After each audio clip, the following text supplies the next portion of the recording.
Hello and welcome to the Real Estate Photography Podcast. My name is Drew Zink, and today I'm going to go over a quick way to bring back blown out highlights in your images, a way that will make very nice transitions from one part of the image to another without having to do a ton of work.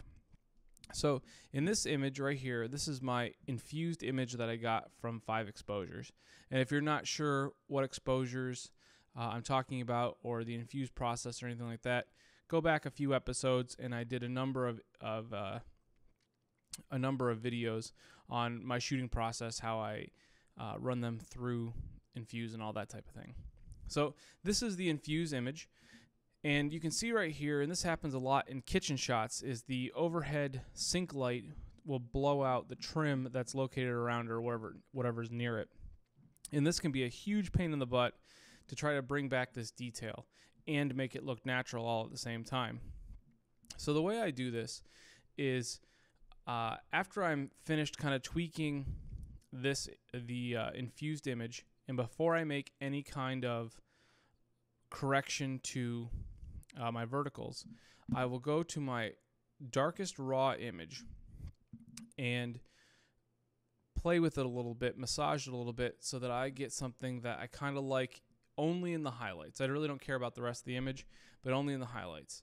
So if I show you the original of this, I can show you the edited version, something like this. I'm going to even take out a little bit, try to neutralize this a little bit, and I'm going to pull blue out. So here is my image, that my darkest image, after I've tweaked it a little bit to get it to where I like.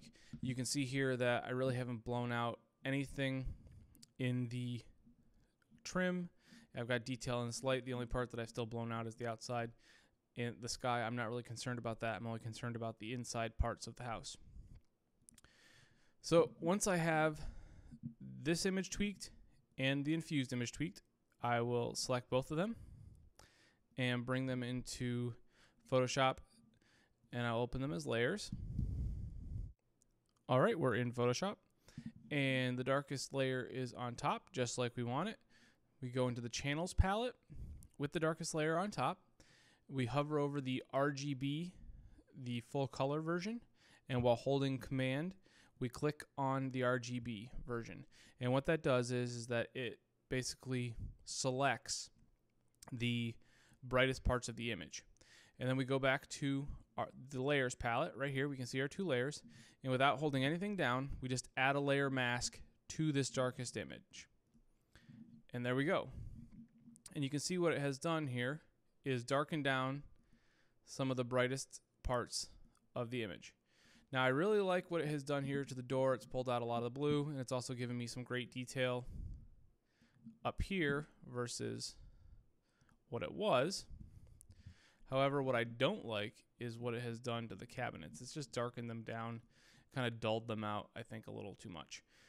So what I can do is, while holding the Option key, I can click on my layer mask to bring up the layer mask, and you can see how smooth the transitions are between everything. I will select my brush, and we will use a black brush to paint out the parts of this image that we don't want. Now this is going to take a little while, and I'll cut to the end of it and show you what the mask looks like, but because this file is so large, it's going to take a little while. So see it here in a few seconds. All right, so here's my final mask, and I'm just going to turn it off by, again, holding the Option key and clicking on the mask, and that turns it off. And turn on and off this top darker layer. You can see that we've just basically worked on the door and this highlighted area. If I zoom in and turn it on and off, you can see that I have brought back the detail here, a little bit of detail in this light, and a little bit of this detail in the light.